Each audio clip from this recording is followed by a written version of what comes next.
رہا تھا کہ جب ہم فضائل پڑھتے ہیں یہاں آپ خوش ہوتے ہیں، ایک روحانی اثر مرتب ہوتا ہے.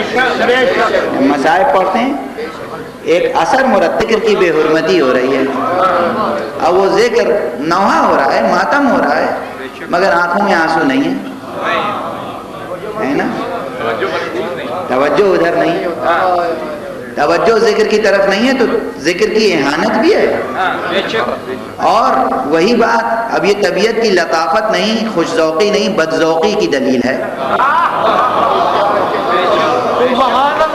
کہ آپ ایک مقدس اور پاکیزہ ذکر کو انٹرٹینمنٹ کے لیے یوز کر رہے ہیں. یعنی نعوذ باللہ بس چلتا تو میوزک لگا دیتے، اب میوزک نہیں ہے تو کچھ تو کان میں صدا آنی چاہیے، تو آپ نے اس کا بدل بنا لیا کہ کیسٹیں چل رہی ہیں، وہ چاہے منقبت کی ہوں اور چاہے نوحے کی ہوں. منقبت کی، نعت کی، حمد کی تو پھر بھی ایک بات ہے کہ بھائی فضائل ہو رہے ہیں، لیکن نوحہ ہو اور گریہ نہ ہو، اب یہ کیسے ممکن ہے؟ تو اب اگر یہ معلوم روزمرہ کا تجربہ اب تو ہو گیا ہے کہ یہی ذکر یہاں ہو تو اثر رکھتا ہے، یہی ذکر وہاں ہو رہا ہے بے اثر ہے. تو اس کے معنی وہاں عادتاً سن رہے ہیں، یہاں ارادتاً سن رہے ہیں.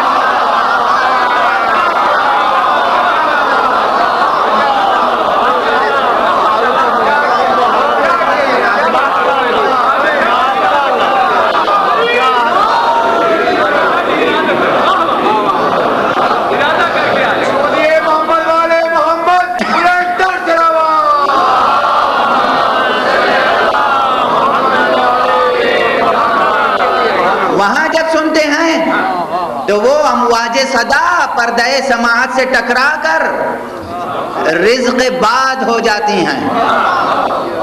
جب یہاں سنتے ہیں تو یہ تذکرے روح میں تموج پیدا کر دیتے ہیں، رزق جان بن جاتے ہیں.